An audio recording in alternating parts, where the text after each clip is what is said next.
लोकसभा चुनाव को लेकर सियासी हलचल तेज है। सभी पार्टियां अपने अपने स्तर से चुनावी प्रचार कर रहे हैं। पार्टियां रैलियां, जनसभा से चुनावी प्रचार तो कर ही रहे हैं, साथ ही सोशल मीडिया और वीडियो के जरिए भी अपने उपलब्धियों को गिना रहे हैं। इसी कड़ी में राजद ने एक वीडियो सॉन्ग जारी किया है। इस सॉन्ग का बोल अपना तेजस्वी धन्यवाद है। इस वीडियो सॉन्ग में तेजस्वी के द्वारा 17 महीने में किए गए कामों को गिनाया गया है। राष्ट्रीय जनता दल ने आज यह वीडियो जारी किया है। गीत के द्वारा बताया जा रहा है, तेजस्वी यादव ने जो भी कहा है वो करके दिखाया है। वीडियो के द्वारा तेजस्वी यादव को 4 लाख से अधिक नौकरी, जातिगत गणना, 75% आरक्षण बढ़ाने के लिए, शिक्षकों को राज्य कर्मी का दर्जा दिलाने के लिए, स्वास्थ्य व्यवस्था को सुधारने के लिए, सड़कों, पुलों, बाईपास और ग्रामीण सड़कों के निर्माण के लिए, खेलों में मेडल लाओ, नौकरी पाओ योजना लागू करने के लिए सहित कई बातों के लिए धन्यवाद दिया गया है। वहीं इस दौरान राज्यसभा सांसद मनोज झा ने राजद की कामों को लेकर कहा कि नौकरी मतलब तेजस्वी। जब कभी पीएम मोदी, अमित शाह बिहार आते हैं तो तेजस्वी कुछ सवाल करते हैं, लेकिन बीजेपी के लोग चुप रहते हैं। उन्होंने केंद्र सरकार और राज्य सरकार पर जमकर हमला बोलते हुए कहा कि भारत के संविधान पर कुठाराघात किया है, जनता के अधिकारों को छीनने का प्रयास किया जा रहा है, लोकतंत्र व्यवस्था को बीजेपी खत्म करना चाहती है। ये जो भगोड़ा प्रवृत्ति है उनकी, वो मूलतः देश की संवैधानिक मान्यताओं और लोकतंत्र की आत्मा में चोट है। तो अगर आप सचमुच इसके प्रति जवाबदेह अभी भी मानते हैं, भारत का संविधान, देश तो इसी से चलेगा भाई। आपकी लाख कोशिश हो बंच ऑफ थॉट ले आए गोलवलकर साहब की, चलेगा नहीं वो।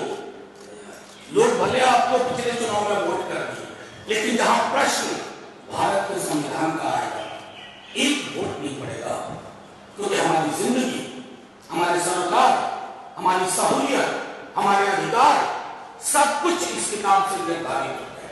तो इस किताब पर जिनकी कुत्सित नजर है, बुरी नजर है, वो सावधान हो जाए। और जो कैंपेन सॉन्ग में जो मुद्दे हमने उठाए उन पर चर्चा हो तो बेहतर है। अब आपके कोई सवाल हो तो आप पूछ सकते हैं। जो सवाल प्रधानमंत्री उठा रहे हैं, जवाब तो आप लोग उसका नहीं दे रहे। कौन सा सवाल है? वो लगातार मुद्दे गिरा रहा है, उस पर आप लोग नहीं, आप बताइए ना, जो भी बताइए। वो जैसे मुसलमान रिजर्वेशन की बात कर रहे हैं कि ओबीसी का हक काट कर आप लोग मुस्लिमों को, इतना झूठा आदमी मैंने नहीं देखा। नहीं, एक मिनट, प्रश्न पूछ लिया, मैं समझ गया। इससे ज्यादा असत्य वचन बोलने वाला प्रधानमंत्री मैंने आज तक नहीं किया। कौन सा रिजर्वेशन किया किसको? झूठी बात है। जिन लोगों ने कोशिश की वो देवगौड़ा आपके साथ है। क्या बात कर रहे हैं आप? ये सवाल प्रधानमंत्री जी से पूछिए कि झूठ क्यों बोल रहे हैं और सलीके से झूठ बोल रहे हैं। इनहेरिटेंस टैक्स कहीं पढ़ा आपने कांग्रेस के घोषणा पत्र में? बिल्कुल नहीं, बल्कि जयंत सिन्हा जी एक बार बोल रहे थे, जो उन्हीं की पार्टी के। तो जो व्यक्ति झूठ के खोल में ही रहता हो, उसके लिए बड़ा मुश्किल है उनके सवालों का क्या जवाब दे। आसमानी चीजें बोलते हैं, जमीन के मुद्दे नहीं है। 2 करोड़ रोजगार प्रति वर्ष का आएगा ना, 20 करोड़। आप में से कोई क्यों नहीं पूछ रहे हैं कि 20 करोड़ में से 20 लाख भी प्रधानमंत्री जी आपने नहीं दिया, और ऊपर से आप अब झूठ भी बोलने लगे। प्रधानमंत्री जी अगर खुद भी आने लगा करके मूल्यांकन करेंगे तो वो देश के सबसे कमजोर प्रधानमंत्री हैं, जिनको झूठ का सहारा लेना पड़ता है। मंगलसूत्र किस बात का भाई? कोई मुद्दा बचा नहीं। अभी एक साहब हैं कर्नाटका के, आप सब जानते हैं, जिनके हजारों क्लिप्स हैं। वो कौन सा मंगलसूत्र का मामला था? उस पर प्रधानमंत्री जी के मुंह से एक शब्द नहीं सुना।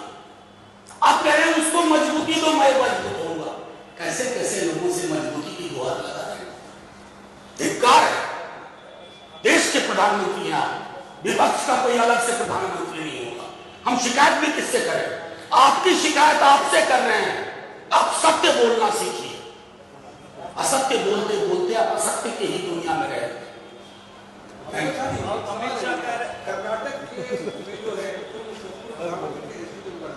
उसकी पोते का एक वीडियो जो वायरल हो रहा है, मोदी ने उसके लिए वोट भी मांगा। पहली चीज, दूसरी चीज, तेलंगाना की सीएम जो है तलब किया गया है, वो वायरल। मैं बता रहा हूँ, तेलंगाना क्रिश्चियन को तलब करने इस बात को दर्शाता है कि चोट सही में उसकी ज्यादा लगी है। लेकिन कमाल है, देख लीजिए देश का क्या हाल बना के रखा, जिसके हजारों यौन शोषण के वीडियो क्लिप्स है, जिसके बारे में खुद बीजेपी के नेताओं ने लिखा। उसके लिए प्रधानमंत्री जी कहते हैं भाइयों बहनों इसको मजबूत करो, प्रज्वला ये क्या नाम है, प्रज्वला करना, मैं मजबूत होऊंगा। प्रधानमंत्री जी बड़े मजबूत दिखते हैं, कहां मजबूती का रास्ता? आपको संदेश देना था कि किसी पार्टी का हो, किसी सिंबल पे हो, सख्त सजा दी जाएगी, लेकिन आप चुप्पी साध रहे तो क्या ही करें? अमित शाह कह रहे हैं कि लाइटें नहीं उड़ रही हैं, अब एलईडी का समय आ गया, अमित शाह जी मणिपुर से बड़ा जंगल राज तो इस देश में आज तक नहीं देखा। अमित शाह जी आईना नहीं लेकर चलते हैं। बिहार में गर्मी बहुत है, कल अलबल बक रहे थे बेगूसराय में कि फलाना कानून से देश चलेगा। अरे ना उस कानून से देश चलेगा, ना मनुस्मृति से चलेगा, इससे चलेगा। और जिसकी समझ हमारे माननीय गृह मंत्री जी को नहीं है, जंगल राज की बात करते हैं अन्य अमित शाह जी, इस लेवल पर नौकरी देके दिखाइए ना। अगर 5 लाख नौकरी देना जंगल राज का प्रतीक है तो मैं चाहता हूं आप भी ऐसा जंगल राज बनाइए। अगर स्वास्थ्य सेवा बेहतर करना जंगल राज है तो आप भी बनाइए ऐसा ही जंगल राज। अगर महिलाओं के सबलीकरण की बात करना जंगल राज है तो आप भी बनाइए, लेकिन आप बना नहीं सकते। आपके अंदर न पॉलिटिकल समझ है, न पॉलिटिकल विजडम है। आप और आपके कप्तान साहब, आप लोग झूठ की खेती करते हैं, नफरत की फसल होते हैं। बस मुझे इतना ही है। एक सवाल एक मिनट ये प्रधानमंत्री ने कहा है कि कर्नाटक मॉडल जो है कांग्रेस और विपक्ष वाले डेवलप करना चाहते हैं, बल्कि सुप्रीम कोर्ट ने उन्हें कहा है और धर्म के आधार पर आरक्षण देना चाहते हैं। देखिए मैं इसलिए कह रहा हूँ, आपको इसको ये सवाल पूछा जा चुका और मैंने जवाब दिया कि जिन्होंने इसकी पहल की थी वो आज आपके पहलू में बैठे हुए हैं, इनका नाम देवेगौड़ा है। कांग्रेस और हमने कभी भी सामाजिक न्याय को लेकर के हमारा दृष्टिकोण बिल्कुल साफ है। हम बंद थॉट वाले लोग नहीं है।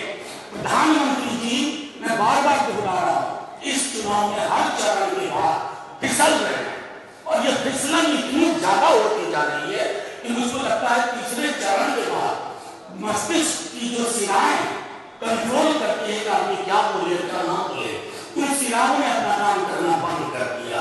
तो मैं तो इतना ही कहूंगा कि प्रधानमंत्री जी रोजगार जन सरोकार के मुद्दे पर सामने आइए, बात करिए, इस किताब पर बात करिए। अगर हो सके एक बार हमसे पढ़ लीजिए या पढ़वा लीजिए, बाकी सारी बातें बेमानी है। प्रधानमंत्री जी सलीकेदार झूठ का जमाना लग गया, नफरत की फसल का जमाना लग गया। प्रधानमंत्री कह रहे हैं कि विपक्ष अशांति पैदा करना चाहता है। आपको लगता है ऐसा? अगर आपको नहीं लगता है तो मैंने कहा कि प्रधानमंत्री जी का काफी हद तक कंट्रोल खत्म हो गया है। चुनाव की जो दस्तक आ रही है उससे वो परेशान है। अशांति फैलाना चाहता है, न्याय की बात करना अशांति फैलाना है, नौकरी की बात करना अशांति फैलाना है, आय की असमानता खत्म हो इस देश में, ये अशांति फैलाना है। असल में प्रधानमंत्री जी अपनी शांति को उनको सर्वत्र अशांति दिख रही है, लेकिन ये उनका व्यक्तिगत मामला है। देश शांत है, न्याय की दिशा में अग्रसर है और न्याय पथ पर चलता रहेगा इस किताब के सहारे। बाकी प्रधानमंत्री जी समझदार। Thank you sir. प्रधानमंत्री पद का जो विवाद है आपके तरफ से कौन होगा, क्योंकि वो सवाल लगातार उठा रहे हैं, क्या 1 साल के प्रधानमंत्री आपको देना चाहते हैं? ये सरकार से मांगे आप लोग, आपने कभी सुना है ऐसा? कभी नहीं सुना होगा। ये फिर एक झूठ है, क्योंकि पता चल रहा है कि हम चुनाव लूज कर रहे हैं।